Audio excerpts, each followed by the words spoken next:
بسم اللہ الرحمن الرحیم۔ پیارے ساتھیو، السلام علیکم۔ پیارے دوستو، آپ میں سے اکثر لوگوں نے لفظ بیت المعمور تو لازمی سنا ہوگا، لیکن بیت المعمور کی اصل حقیقت کے بارے میں آج تک صرف چند لوگ ہی جانتے ہیں۔ دوستو، بیت المعمور کیا ہے؟ یہ کہاں واقع ہے؟ اس کے علاوہ بیت المعمور اور بیت اللہ یعنی خانہ کعبہ کا آپس میں کیا تعلق ہے اور یہ آپس میں کس قسم کی مشابہت رکھتے ہیں؟ ہماری آج کی ویڈیو کا خوبصورت موضوع یہی ہے، لہذا بیت المعمور کے بارے میں مکمل معلومات جاننے کے لیے ویڈیو کو آخر تک ضرور دیکھیے گا۔ اگر آپ نے ہمارا چینل ابھی تک سبسکرائب نہیں کیا تو کر لیجئے اور بیل آئکن کلک کر دیجئے تاکہ ہماری ہر نئی آنے والی ویڈیو کا نوٹیفیکیشن آپ کو بوقت موصول ہو سکے۔ تو دوستو، جیسا کہ ہم سب کو معلوم ہے کہ بیت اللہ یعنی خانہ کعبہ اللہ تعالیٰ کا مقدس گھر ہے، جو کہ اللہ رب العزت نے بنی نوح انسان کے لیے زمین پر بنایا، اور اسی کی طرف منہ کر کے پوری دنیا کے مسلمان نماز ادا کرتے ہیں۔ 24 گھنٹوں میں صرف فرض نمازوں کے دوران ہی خانہ کعبہ کا طواف رکتا ہے، باقی دن اور رات میں ایک گھڑی کے لیے بھی خانہ کعبہ کا طواف نہیں رکتا۔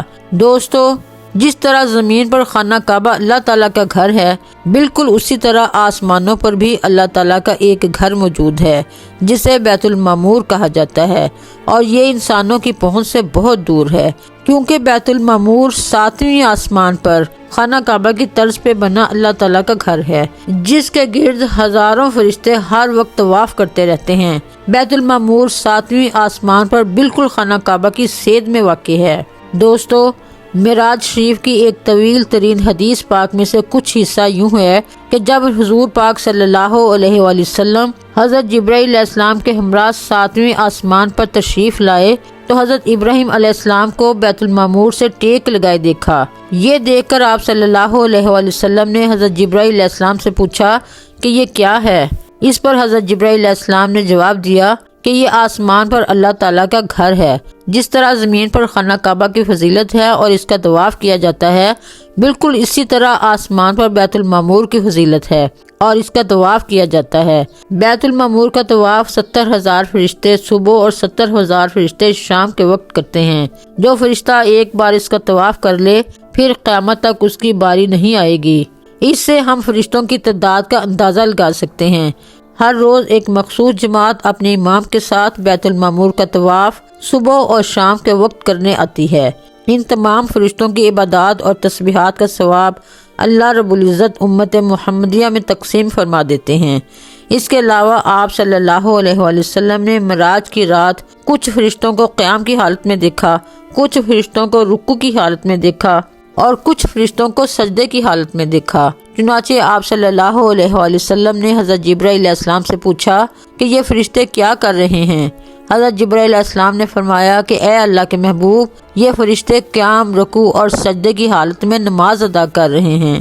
دوستو، یہاں پر آپ کو بتاتے چلیں کہ اس سے قبل مسلمان سابقہ انبیاء کے بتائے ہوئے طریقوں سے ہی اپنی عبادت کرتے تھے۔ روایات کے مطابق بیت المعمور کے امام حضرت میکائیل علیہ السلام ہیں۔ ایک مقام پر حضرت علی رضی اللہ تعالیٰ عنہ سے ایک شخص نے پوچھا کہ بیت المعمور کیا ہے؟ آپ رضی اللہ تعالیٰ عنہ نے فرمایا کہ وہ آسمان میں ہے اور اسے سرا کہا جاتا ہے، کعبۃ اللہ کے ٹھیک اوپر ہے۔ جس طرح زمین پر کعبہ حرمت کی جگہ ہے، اسی طرح بیت المعمور آسمانوں میں حرمت کی جگہ ہے۔ ہر روز اس میں 70,000 فرشتے نماز ادا کرتے ہیں، لیکن جو آج گئے ان کی باری دوبارہ قیامت تک نہیں آتی، کیونکہ فرشتوں کی تعداد اس قدر زیادہ ہے۔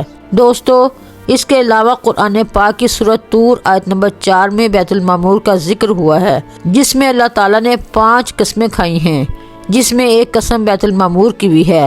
لہذا ارشاد باری تعالیٰ ہے، اور طور کی قسم اور اس مستور کی جو کھلے ورق میں لکھا ہے، اور بیت المعمور کی اور بلند چھت کی۔ دوستو، اب ہم بیت المعمور اور خانہ کعبہ کی تعمیر کے حوالے سے یہ جاننے کی کوشش کرتے ہیں کہ آخر بیت المعمور کے ہوتے ہوئے خانہ کعبہ کی تعمیر کیوں کی گئی۔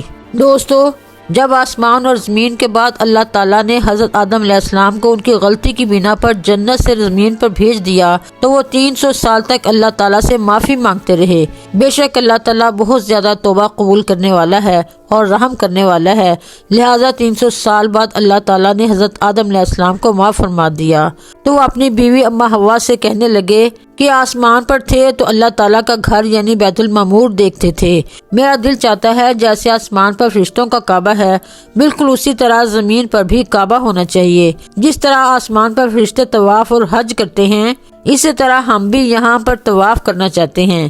لہٰذا حضرت آدم علیہ السلام نے زمین پر اللہ تعالیٰ کا گھر موجود ہونے کی خواہش ظاہر کی، تو اللہ تعالیٰ نے حضرت جبرائیل علیہ السلام کو حضرت آدم علیہ السلام اور حضرت اما حوا علیہ السلام کی طرف بھیجا اور انہیں حکم دیا کہ میرے لیے بیت المعمور کے مطابق زمین پر اتنا ہی گھر بناؤ۔ حضرت جبرائیل علیہ السلام نے ایک لکیر کھینچی اور وہاں پر اپنا پر مار کر بنیاد ڈال دی، جس کو ملائکہ نے 5 پہاڑوں کے پتھروں سے بھر دیا۔ جب یہ بن گیا تو اللہ تعالیٰ نے اپنی مخلوق کو جو کہ زمین پہ رہتے تھے حکم دیا کہ اس کا طواف کرو، جس طرح آسمان والے بیت المعمور کا کرتے ہیں۔ آپ علیہ السلام کو بتایا گیا کہ آپ سب سے پہلے انسان ہیں اور یہ زمین پر اللہ تعالیٰ کا سب سے پہلا گھر ہے۔ اس کے بعد حضرت آدم علیہ السلام نے بیت اللہ کا حج فرمایا، اور جب ان کی ملاقات فرشتوں سے ہوئی تو انہوں نے فرمایا کہ اے آدم، آپ کا حج قبول ہو گیا ہے اور ہم نے آپ سے 2000 سال پہلے بیت اللہ شریف کا حج کیا تھا۔ آپ علیہ السلام نے ان سے دریافت فرمایا کہ تم حج میں کیا پڑھتے تھے؟ فرشتوں نے عرض کی کہ ہم سبحان اللہ والحمد للہ ولا الہ الا اللہ واللہ اکبر پڑھا کرتے تھے۔ چنانچہ حضرت آدم علیہ السلام بھی طواف میں یہی پڑھتے اور اللہ تعالیٰ سے دعا کرتے کہ اے اللہ، میری اولاد میں اس گھر کو تعمیر کرنے والا بنا۔ تو اللہ تعالیٰ نے حکم فرمایا کہ میں اپنا گھر تیری اولاد میں سے اپنے خلیل حضرت ابراہیم علیہ السلام سے بنواؤں گا۔ میں اس کے ہاتھوں خانہ کعبہ کی تعمیر کا فیصلہ کر چکا ہوں۔ دوستو، بعض روایات میں کہا جاتا ہے کہ حضرت نوح علیہ السلام کے دور میں جب طوفان آیا تو اللہ تعالیٰ نے بیت اللہ مبارک کو 4تھے آسمان پر اٹھا لیا تھا۔ وہ سبز زمرد کا تھا اور اس کے چراغوں میں سے ایک چراغ تھا۔ حضرت جبرائیل علیہ السلام نے حجر اسود کو اٹھا کر ایک محفوظ مقام پر رکھ دیا تھا، اور یوں حضرت ابراہیم علیہ السلام کے زمانے تک بیت اللہ کی جگہ خالی رہی۔ جب حضرت ابراہیم علیہ السلام کے ہاں حضرت اسماعیل علیہ السلام اور حضرت اسحاق علیہ السلام پیدا ہوئے تو اللہ تعالیٰ نے آپ کو بیت اللہ شریف کی بنیاد رکھنے کا حکم دیا۔ حضرت ابراہیم علیہ السلام نے عرض کی کہ اللہ کریم ہمیں اپنی نشانی بیان فرما دیجئے، تو اللہ تعالیٰ نے بیت اللہ شریف کے سائز کا ایک بادل بھیجا جو کہ آپ علیہ السلام کے ساتھ ساتھ چلتا رہا یہاں تک کہ آپ علیہ السلام مکہ مکرمہ پہنچے تو بیت اللہ مبارک کے مقام پر وہ بادل رک گیا۔ آپ کو پڑھا گیا کہ ابراہیم اس بادل کے سائے پر بنیاد رکھو، نہ کم کرنا اور نہ ہی اس سے زیادہ کرنا۔ حضرت جبرائیل علیہ السلام حضرت ابراہیم علیہ السلام کو بتاتے جاتے اور وہ عمارت بناتے جاتے۔ اس طرح حضرت ابراہیم علیہ السلام نے خانہ کعبہ کی عمارت کی بنیاد رکھی۔ دوستو، حضرت ابراہیم علیہ السلام کا تعمیر کردہ خانہ کعبہ بغیر چھت کے ایک مستطیل عمارت تھی جس کے دونوں طرف دروازے کھلے تھے جو کہ سطح زمین کے بالکل برابر تھے، جن میں سے ہر خاص و عام کو گزرنے کی اجازت تھی۔ خانہ کعبہ کا یہ انداز صدیوں تک رہا، لیکن پھر قریش نے سن 640 عیسوی میں اپنے مالی مفادات کے تحفظ کے لیے اس میں تبدیلی کر دی، کیونکہ زائرین جو نظر و نیاز اندر رکھتے تھے وہ چوری ہو جایا کرتے تھے۔ اسی طرح مختلف ادوار گزرتے رہے اور خانہ کعبہ کی تعمیر بھی ہوتی رہی۔ پھر ایک زمانہ ایسا آیا جب خانہ کعبہ کی عمارت پوری طرح سے تیار ہو گئی۔ پیارے دوستو، یاد رہے کہ آج بھی خانہ کعبہ اپنی اسی حالت میں موجود ہے، یعنی اس کی عمارت میں کوئی تبدیلی نہیں ہوئی، البتہ اسے زیب و زینت سے آراستہ ضرور کیا گیا ہے۔ اللہ تعالیٰ کا یہ گھر خانہ کعبہ اور بیت المعمور بڑی فضیلتوں اور برکتوں کا مالک ہے۔ یہ وہی بیت المعمور ہے جس کا اللہ تعالیٰ نے قرآن پاک میں ذکر فرمایا ہے۔ یہ فرشتوں کے طواف کا اور انبیاء اسلام کا مسکن ہے اور زمین و آسمان کی پیدائش سے پہلے کا موجود ہے اور انشاءاللہ ایسے ہی موجود رہے گا۔ آخر میں دعا ہے کہ اللہ تعالیٰ ہم سب کو خانہ کعبہ کی بار بار زیارت نصیب فرمائے، آمین ثم آمین۔ دوستو، اپنا اور اپنے پیاروں کا خیال رکھیے گا اور ان کا بھی خیال رکھیے گا جن کا خیال رکھنے والا کوئی نہیں۔ انشاءاللہ اپنی اگلی نئی ویڈیو کے ساتھ دوبارہ ملیں گے، تب تک لیے اللہ حافظ۔